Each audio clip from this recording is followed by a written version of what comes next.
अस्सलाम वालेकुम। उम्मीद है आप सब खैरियत से होंगे। फैक्ट्स विद अली आबिद में आज हम 3 फैक्ट से पर्दा उठाएंगे। वो फैक्ट हैं कि गोठ मार कर बैठना या एहतबा की हालत में बैठना, फिर खाने पीने की चीज़ में फूंक मारना और खड़े होकर पानी पीना या खाना खाना।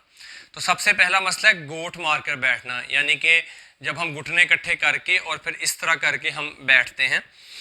तो सही बुखारी 6272 और मशकात 4707 में है कि हज़रत अब्दुल्ला इब्न उम्र रज़ी अल्लाह ताला अन्हु कहते हैं कि मैंने खाना काबा में हुज़ूर अलैहिस्सलाम को कई दफ़ा इस तरह बैठे देखा है।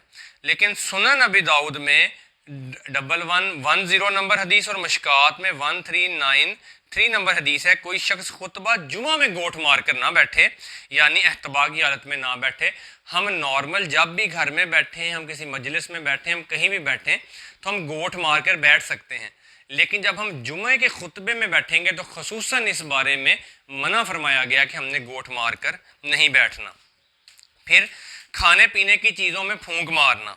तो अबू दाऊद इब्ने माजा में सही सनद के साथ हदीस मौजूद है कि नबी करीम सल्लल्लाहु अलैहि वसल्लम ने खाने पीने की चीज़ों में सांस लेने और फूंक मारने से मना फरमाया है। दोनों अलग अलग चीज़ें हैं।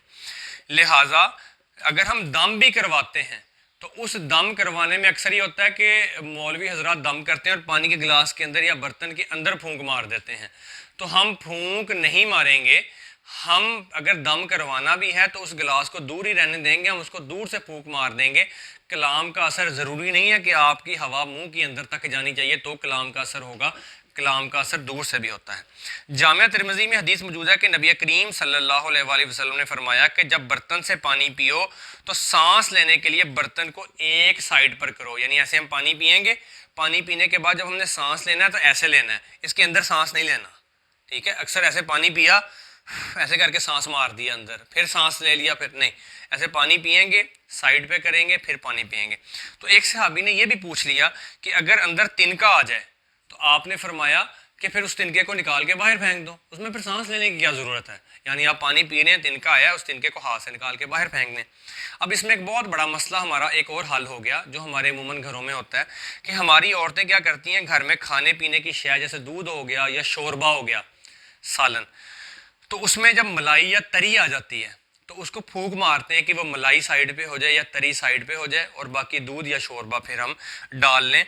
तो आप अलैहिस्सलाम की हदीस से ये बात बिल्कुल वाज़ेह हो गई कि ये फूंक मारना बिल्कुल जायज़ नहीं है और आप अलैहिस्सलाम ने इसको मना फरमाया है, इससे जरासीम ट्रांसफ़र होते हैं।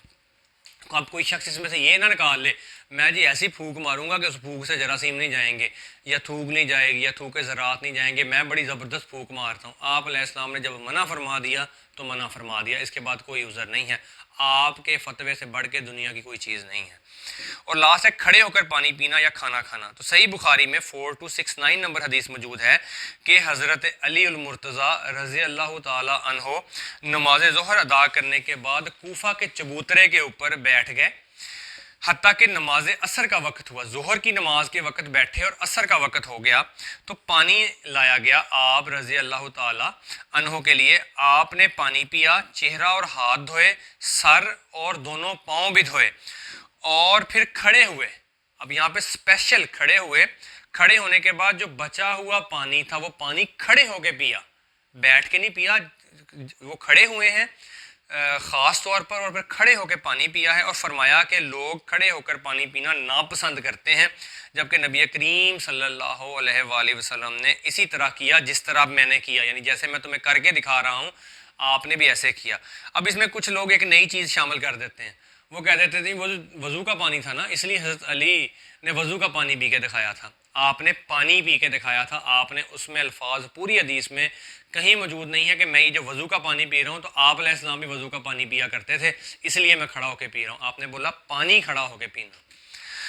फिर इसी तरह से सही बुखारी में है 4268 नंबर हदीस के नबी करीम सल्लल्लाहु अलैहि वसल्लम ने आबे ज़मज़म भी खड़े होकर पिया है।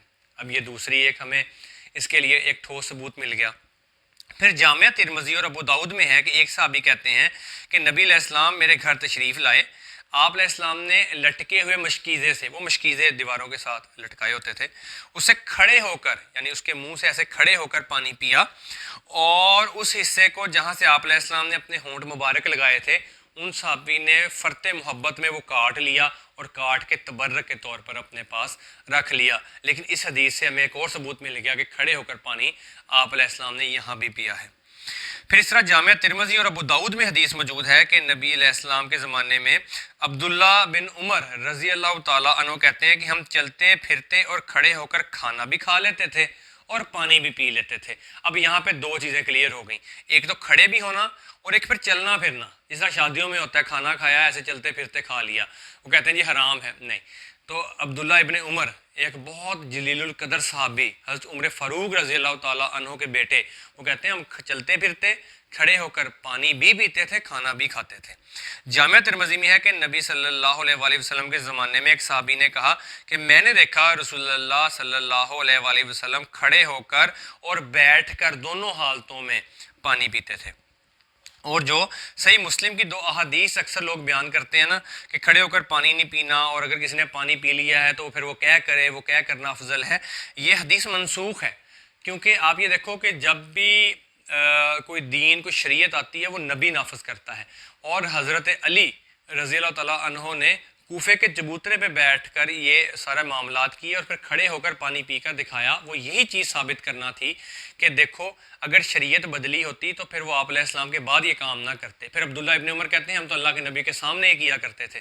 تو اس سے ہمیں ٹھوس ثبوت مل گیا کہ ہم چلتے پھرتے کھڑے ہو کر کھانا بھی کھا سکتے ہیں اور پانی بھی پی سکتے ہیں، اور یہ خلاف شریعت بالکل بھی نہیں ہے، بلکہ یہ پینا حضرت محمد مصطفیٰ صلی اللہ علیہ وآلہ وسلم کی شریعت بھی ہے، اور پھر امیر المومنین حضرت علی المرتضیٰ رضی اللہ تعالیٰ عنہ کی بھی سنت ہے، اور بہت سے صحابہ کرام کی بھی سنت ہے۔ تو امید ہے آج کا یہ بہت امپورٹنٹ مسئلوں والا لیکچر ہمیں سمجھ آ گیا ہوگا، اور یہ ایسے کامن مسئلے ہیں جس سے ہم سارے لوگ اکثر گزرتے ہیں، اور ان مسئلوں کے بارے میں بہت سے ہمارے دلوں میں شک و شبہات بھی ہوتے ہیں۔ تو آج ہمارے شک و شبہات کلیئر ہو گئے ہوں گے۔ اگر اس کے بارے میں کوئی کوسچن ہوگا تو آپ کومنٹ باکس میں اس کو ڈسکس کر لیں گے، اور اگر ہمیں کوئی ویڈیو بنانا ہوگی تو ہم اس پر ویڈیو بھی بنا لیں گے۔ السلام علیکم۔